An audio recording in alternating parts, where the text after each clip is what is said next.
झारखंड सहित बिहार के कई किसान सेमियल्ता के पौधों पर लाख के कीटों को पालकर लाख उत्पादन करते हैं। वहीं कुछ किसान सेमियल्ता के पौधों पर लाख कीटों का पालन करते हुए विभिन्न फसलों की अंतर्वर्तीय खेती भी करते हैं। ऐसे में अच्छा उत्पादन लेने के लिए किसान किन किन बातों पर खास ध्यान दे, जानते हैं भारतीय प्राकृतिक राल और गोंद संस्थान रांची के विशेषज्ञ पी पटमाझी से।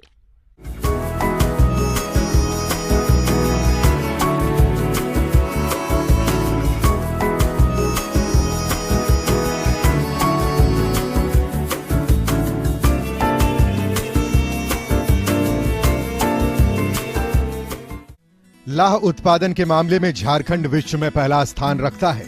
यहाँ पर प्रतिवर्ष 15 से 16 हजार टन लाह का उत्पादन होता है। यहाँ के किसान लाह उत्पादन के लिए बेर, पलास और कुसुम के अलावा सेमिया लता के पौधों का भी सहारा ले रहे हैं। सेमिया लता में लाह उत्पादन करके किसान साल में लाखों रुपए तक कमा सकते हैं। सेमिया लता एक प्रकार का पौधा होता है जो 5 से 7 फीट की ऊंचाई तक बढ़ता है। खाली पड़ी बंजर जमीन पर भी इसकी खेती की जा सकती है। इसके लिए बहुत अधिक पानी की जरूरत नहीं होती। अधिक ऊंचाई नहीं होने के कारण इस पौधे में लाह के कीट लगने में आसानी होती है। इसके अलावा किसान सेमिया लता के साथ मिश्रित फसल के रूप में सब्जी की खेती भी करते हैं, जिससे कम जगह में 2 गुना मुनाफा मिलता है। ये देख रहा है सेमिया लता में कुसमिला लगा हुआ, और कोई अगर ये सेमिया लता में कुसमिला लगाया हो तो क्या क्या करना चाहिए। उसके बाद सेमिया लता के बीच में जो इंटरक्रॉपिंग हुआ, इसमें हम प्याज लगाया, कोई मूली लगाया, कोई टमाटर लगाया, कोई फ्रेंच बीन, जो भी सब्जी लगाया उसके ऊपर क्या ध्यान देना चाहिए, उसके ऊपर में थोड़ा बताना चाहिए। केवल अभी फरवरी मार्च के लिए मैं बता रहा है। तो अभी देखिए गर्मी आ रहा है, तो पानी में, माटी में वाटर टेबल नीचे जा रहा है, इसलिए पानी पौधा के लिए चाहिए। इसलिए पानी के कम होने के कारण सेमिया लता पौधा में ये पौधा श्रिंक हो जाएगा, तो लाह का पपड़ी अलग हो जाएगा। इसलिए अभी से ही सेमिया लता में पानी देना शुरू कीजिए। उसके बाद अभी देख रहे हैं सेमिया लता पौधा के बीच में इंटरक्रॉपिंग में बहुत सारा सब्जी आप लगाए होंगे, उसमें भी पानी दीजिए कि ये पानी सब्जी उब्जी के लिए भी काम करेगा, उसके पौधा के लिए भी काम करेगा।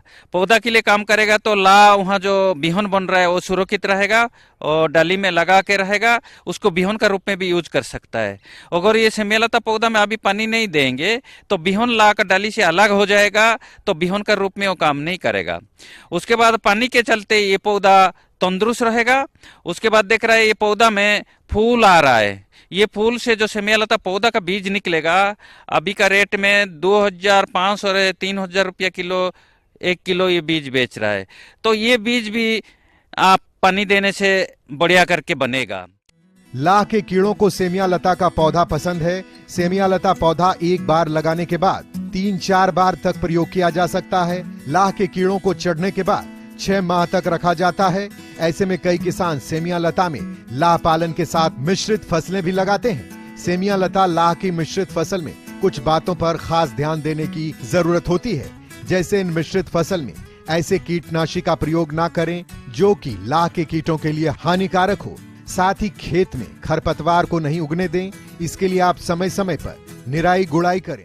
उसके बाद ये फरवरी मार्च में विशेष करके 15-15 दिन में कीटनाशक ये पौधा में, ये फूल में देना चाहिए, नहीं तो ये फ्रूट बरर, स्टेम बरर दुश्मन कीड़ा इसको खा के बर्बाद कर देगा। तो ये सेमिया लता में ये जो बीज बचाने के लिए फूल में 15-15 दिन के लिए दवाई देने के लिए बताया, उसमें से फिब्रोनिल भी काम करेगा, लेकिन बढ़िया दवाई है हिमिडाक्लोपिड। इसको आपको 2 ml 15 लीटर पानी में घोल करा के छिड़काव कीजिए तो शत्रु कीड़ा मर जाएगी। उसके बाद सेमिया लता पौधा में इंटरक्रॉपिंग करने के लिए मैं जोर दे रहा है, क्योंकि एक सेमिया लता पौधा में लगा 200 ग्राम लाख निकलता है 6 महीना, तो 1 हेक्टेयर में 10,000 पौधा लगता है, तो एक पौधा में 200 ग्राम निकलेगा तो 20 कुंटल लाख 6 महीना मिलता है। 20 कुंटल लाख का भाव आज का रेट में किलो 1000 रुपया होगा तो 20 लाख रुपया 6 महीना में आएगा 1 हेक्टर में। लेकिन सब्जी नहीं लगाएंगे तो हिला से ही पैसा मिलेगा, लेकिन सब्जी लगाएंगे तो उतना खर्चों से सब्जी फिर 50 कुंटल साल में आता है। 1 हेक्टर में लगभग 10 रुपया पर 1 किलो हिस्सा में बेचने से 50,000, सब्जी से 1 साल में 50,000, 1 हेक्टर में लाख से 20 लाख रुपया तो का आता है। खासकर महिला किसान के लिए लाह की खेती करने के लिए यह एक बेहतर विकल्प है। इतना ही नहीं, सेमिया लता में लाह की खेती करने से इसकी देखरेख करना आसान होता है। इससे समय समय पर इसमें दवाओं की छिड़काव आसानी से किया जा सकता है। इस पौधे में लाह लगने से इसकी हार्वेस्टिंग करने में भी आसानी होती है। उसके बाद अभी जो लाख काटेंगे तो सेमिया लता को जमीन से सटा के काटना। तो जमीन से सटा के काटेंगे तो नया टहनी मिट्टी से आएगा, तो हवा आने के बाद नहीं गिरेगा। ये काम आप कीजिए। उसके बाद अगर बिहन कटाई कर रहे हैं तो इसको बंडल बांध के कुसुम पेड़ में ला लगा दीजिए, ये अच्छा रहेगा। तो यहाँ बढ़िया कटिंग करने का फिर 6 महीने के बाद फिर कुछ मिला लगेगा। ये छोटा काम लेकिन बहुत इंपॉर्टेंट चीज। ये 2-3 शब्द बताया, लेकिन ये लाखों करोड़